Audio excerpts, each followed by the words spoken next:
اللہ کے نام سے شروع جو بڑا مہربان اور نہایت رحم والا ہے۔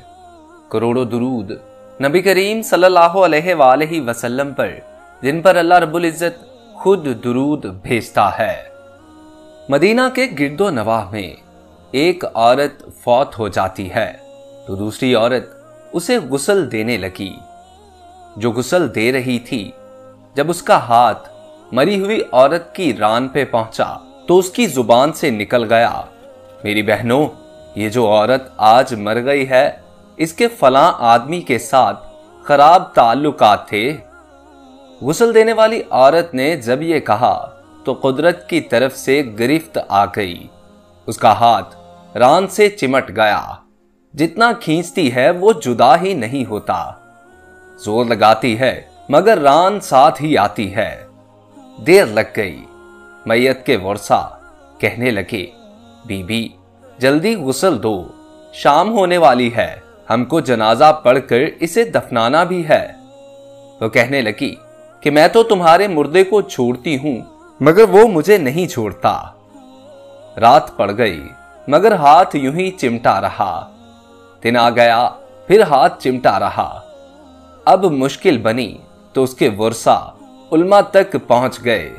ایک مولوی سے پوچھتے ہیں، مولوی صاحب، ایک عورت دوسری عورت کو غسل دے رہی تھی تو اس کا ہاتھ اس میت کی ران کے ساتھ چمٹا رہا، اب کیا کیا جائے؟ وہ فتویٰ دیتا ہے کہ چھری سے اس کا ہاتھ کاٹ دو۔ غسل دینے والی عورت کے ورثہ کہنے لگے، ہم تو اپنی عورت کو معذور کرانا نہیں چاہتے، ہم اس کا ہاتھ نہیں کاٹنے دیں گے۔ انہوں نے کہا، فلاں مولوی کے پاس چلیں، اس سے پوچھا تو کہنے لگا، چھری لے کر مری ہوئی عورت کا گوشت کاٹ دو۔ اب مری ہوئی عورت کے ورثہ نے کہا کہ ہم اپنا مردہ خراب نہیں کرنا چاہتے۔ 3 دن اور 3 راتیں اسی طرح گزر گئے، گرمی بھی تھی، دھوپ بھی تھی، بدبو پڑنے لگی۔ گرد و نواح کے کئی دیہاتوں تک خبر پہنچ گئی۔ انہوں نے سوچا کہ یہاں مسئلہ کوئی حل نہیں کر سکتا، چلو مدینہ منورہ میں، وہاں حضرت امام مالک رحمت اللہ علیہ کی خدمت میں حاضر ہوتے ہیں۔ تمام لوگ حضرت امام مالک رحمت اللہ علیہ کی خدمت میں حاضر ہو کر کہنے لگے، حضرت، ایک عورت مری پڑی تھی، دوسری عورت اسے غسل دے رہی تھی کہ اس کا ہاتھ ران کے ساتھ چمٹ گیا، چھوٹتا ہی نہیں، 3 دن ہو گئے، حضور کیا فتویٰ ہے؟ امام مالک رحمت اللہ علیہ نے فرمایا، مجھے وہاں لے چلو۔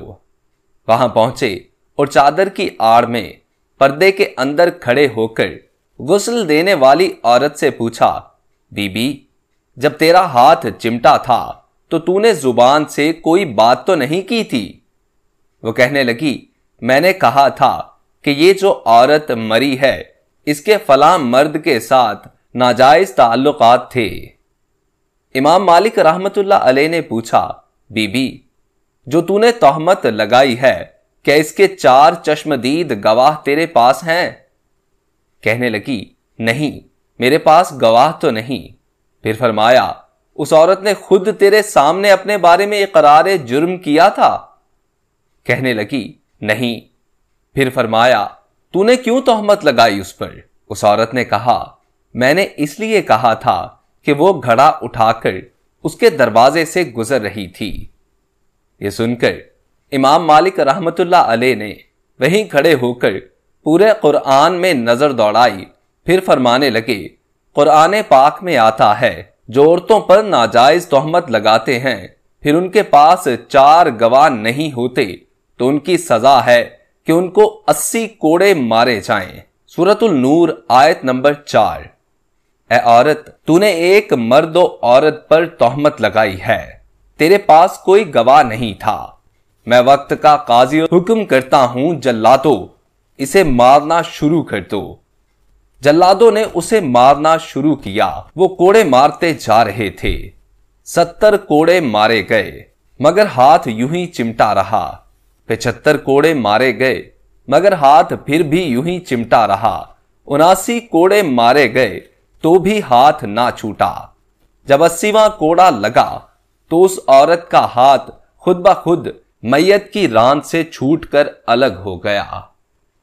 حاصل واقعہ یہ ہے دوستو کہ کچھ بھی ہو، چاہے خود آپ کسی کو گناہ کرتے اپنی آنکھوں سے بھی دیکھیں، پھر بھی اس کا راز راز رکھیں، کیونکہ آپ دنیا میں کسی کا راز رکھیں گے، اللہ آپ کا راز رکھے گا۔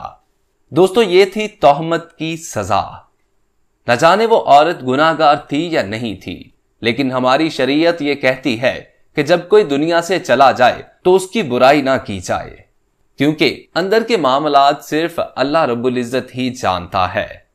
دوستو اگر آپ لوگوں کو ویڈیو اچھی لگی ہو تو اسے لائک کیجئے، اور نئے آنے والے دوست ہمارے channel Urdu info T V کو سبسکرائب کر کے ساتھ لگے بیل آئیکن کو پریس کر کے آل نوٹیفیکیشنز آن کر لیجئے، تاکہ اس قسم کی ہر نئی آنے والی ویڈیو بر وقت آپ تک پہنچ سکے۔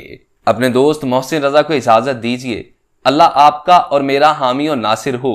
اللہ نگہبان۔